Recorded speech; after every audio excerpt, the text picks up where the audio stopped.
आज का प्रोग्राम, इससे पहले कि मैं बहुत सारे दिल दहला देने वाले सच, ऐसे होशरुबा इंकशाफात अपने नाज़रीन के सामने लाऊं जिससे शायद देखने वालों की रूह कांप जाए, सुनने वाले तड़प जाएं, बहसीयत इंसान हम खुद डगमगा जाए कि किस डगर पे दुनिया चल पड़ी है और हो क्या रहा है। उससे पहले मैं बताऊं कि ये प्रोग्राम जो आज मैं कर रही हूँ, ये वाक़या, ये अफसोसनाक वाक़या, इसकी जितनी मज़म्मत की जाए वो कम है। वो शुरू हुआ इस कमरे से जिसमें इस वक्त मैं मौजूद हूँ। जी हाँ, ये वो कंप्यूटर टेबल है। यहाँ से आगाज़ हुआ इस खौफनाक सच के सामने आने का। यहाँ से वो क्लिप रिकॉर्ड किया गया कि वो जगह थी बिल्कुल, चूँकि एन कंप्यूटर टेबल की जो ये दरमियानी हिस्सा है ये बिल्कुल उस बेड के सामने है। यहाँ पर अगर वीडियो कैमरा या मोबाइल फ़ोन रखा जाता, जैसे कि रखा गया, वो एक एक विजुअल रिकॉर्ड कर सकता था बिल्कुल ठीक तरीके से कि यहाँ पर क्या होता है। उस दिन भी कुछ ऐसा ही हुआ।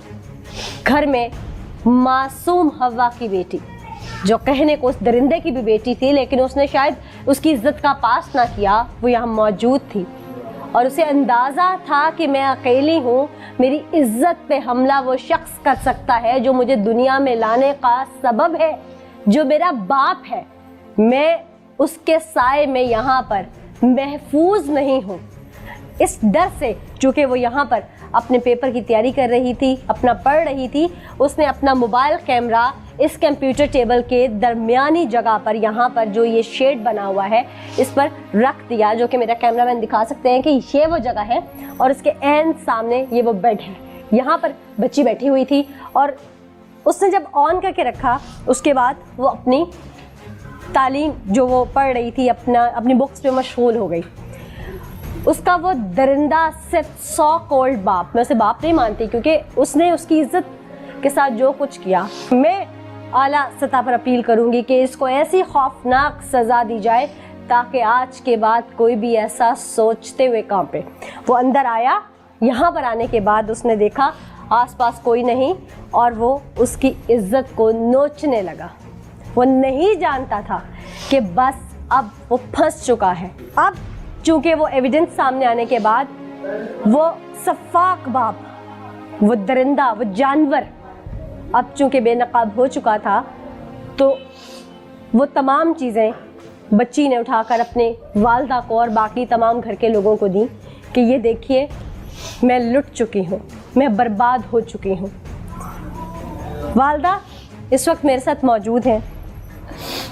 जाहिर है एक अरसा गुजारा इन्होंने उस आदमी के साथ इस घर में, उनकी हम सफ़र बन के। इससे पहले कि मैं वालदा से बात करूं, इनसे सारी डिटेल्स पूछूं, आज मैं अपने घंटे के प्रोग्राम में वो तमाम सच, वो खौफनाक हक़ाइक़ सामने लाऊंगी और मैं चैलेंज करूंगी हर उस देखने वाले को कि शायद आप हिल ना पाए टीवी स्क्रीन के आगे से और हमारे साथ रहकर यक ज़ुबान होकर आप लोग भी इस जालिम शख्स को सज़ा दिलवाने में कोई कसर बाकी मत रखिएगा।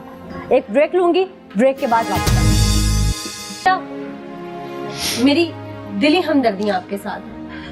मैं जितना आपके लिए आवाज़ बुलंद कर सकी, मुझे समझ नहीं आ रही कि ये वीडियो वाला कदम आपने क्यों उठाया, इसको प्लान कैसे किया, ये सारी बात कुछ समझ नहीं आती। पापा जो से ना 5-6 माह से मुझे बहुत परेशान कर रहे थे, बहुत ही ज़्यादा। ज़रा सा कोई बाहर जाता, अंदर आके मुझे टच करते और मुझे कहते तुम मेरे पास रात को आना, कि मैं नहीं थी जाती। उन्होंने मुझे ये भी बोला कि मैं तुम्हारी मामा को मार दूंगा और तुम्हारे साथ ऐसा कर दूंगा, फिर तुम क्या करोगी। तो मैंने नहीं बताया। फिर मुझे कहते थे, मैंने मम्मा को बताया तो मम्मा कहते मैंने ऐसा कुछ भी नहीं कहा, वो मेरी बेटी है। फिर तकरीबन 1-2 मंथ रुक गए। मामा को उन्होंने सफाई दी आगे? जी। अच्छा। 7 कलमा पढ़ते हैं कि वो मेरी बेटी है, मैं ऐसा क्यों करूँगा भला। अब तकरीबन काफ़ी दिनों से बहुत ज़्यादा परेशान कर रहे थे मुझे। उन्होंने गन पॉइंट पे मुझे ऐसा बोला कि मैं तुम्हें मार दूंगा, तुम्हारी मामा को मार दूंगा अगर तुम ना मानी तो उस दिन मामा, संडे वाले दिन की ये बात है, सुबह टाइम मामा गई हैं बाहर, फिर ये आ गए हैं घर। इन्होंने सारा घर चेक किया कि घर कोई है कि नहीं है। ये छत पर गए हैं तब देखने के मामा ऊपर तो नहीं है। मुझे पता था ये फिर करेंगे ऐसे, ये मानते नहीं, कोई भी नहीं मानता कि ऐसा कोई किसी का बाप कर सकता है भला। मैंने जल्दी से मोबाइल ऑन करके रख दिया, इधर ही रखा था टीवी के पास। तो तब जब उन्होंने जो कुछ किया वो सब कुछ अंदर आ गया। मैं रो रही थी, मेरे सर पे दुपट्टा भी नहीं था, मैंने जूता भी नहीं था पहना हुआ, मैं ऐसे बाहर भाग गई थी। तब मामा आई हैं तो मामा को देख के चले गए हैं। बाद में इन्होंने निकाल दिया है। मामा को तो यही कह रहे थे कि झूठ बोल रही है, मैंने इसे पकड़ा है कि इल्म नहीं था कि वीडियो बन, नहीं उन्हें नहीं था पता, उनको भी नहीं था पता। तो जब मामा ने बताया ना इसके पास प्रूफ है, तो फिर उन्होंने कॉल बंद कर दी। तो अब ये धमकियाँ दे रहे हैं कि मैं तुम्हारी बेटी को मार दूंगा केस ना वापस लिया तो। वाले साहब पुलिस में भी नौकरी करते हैं? जी कांस्टेबल हैं पुलिस। कांस्टेबल है। आपने पुलिस में रिपोर्ट किया? जी किया था। पुलिस ने क्या सुलूक किया? उन्होंने पर्चा तो काट दिया था लेकिन वो गए नहीं उधर, जमानत करवा ली अपनी। पुलिस ने इतना टाइम दिया उन्हें जमानत जी कराने के लिए? भाग्य में हमें धमकियाँ दे रहे हैं कि मैं ऐसा सब कुछ खा लूंगा, अगर मेरी नौकरी चली गई तो तुम इसमें किसी को भी नहीं छोड़ूंगा। तो हम बाहर भी नहीं जा रहे, ना हम पढ़ने जा रहे हैं, सब कुछ खराब हो गया, तबाह हो गया। अब तो सभी को बहुत अच्छे से रहते हैं, लेकिन ये ऐसे थे कि छोटे बहन भाइयों से बहुत सख्ती से रहते थे, अजीब नज़रों से मिस देखते थे। इतना मुझे बहुत ज़्यादा अजीब लगता था जब ये ऐसे थे। उस दिन भी इन्होंने मुझे ऐसा बोला, तुम्हें कितने हज़ार पैसे चाहिए तो मुझे बताओ, तुम्हें 10,000 चाहिए, 50,000 चाहिए, जितने चाहिए मुझे बताओ, मैं तुम्हें दूंगा। आइए आगे चलते।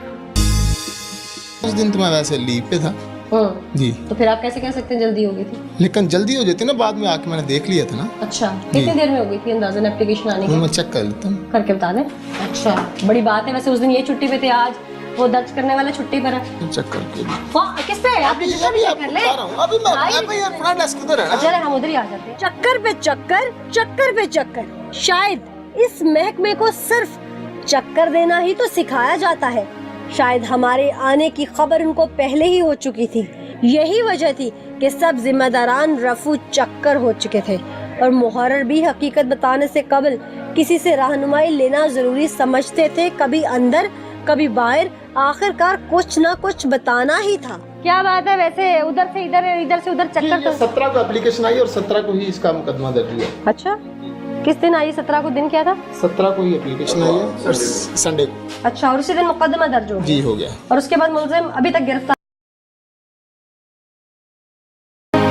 एसएचओ साहब यहाँ से रफू चक्कर। तफ्तीशी साहब को जैसे हमारा पता चला वो यहाँ से उन्होंने भागने में आफियत जानी।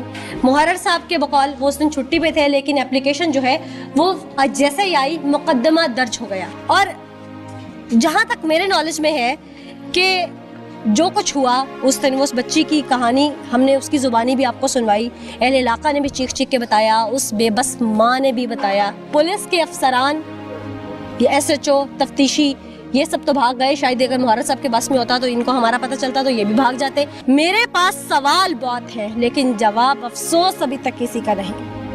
ये मुलजिम गिरफ्तार क्यों नहीं हो रहा? हम हर हद तक आज कोशिश करेंगे और हर तरह से अपनी तमाम कुवत लगा देंगे हम एविडेंस कलेक्ट करने में, लेकिन गिरफ्तार तो फिर भी पुलिस ने करना है ना। मैं या आम आवाम, आप लोग गिरफ्तार तो नहीं कर सकते। काश ये अख्तियार फिर हमारे पास भी होता, मैं तो ऐसे ही कहूँगी, क्योंकि अगर पुलिस का इदारा बेबस है, ये महकमा काम नहीं कर सकता, तो इनको खत्म कर दें, आवाम को इख्तियार दे दी जाए। जंगल है ये तो कानून भी जंगल का होना चाहिए।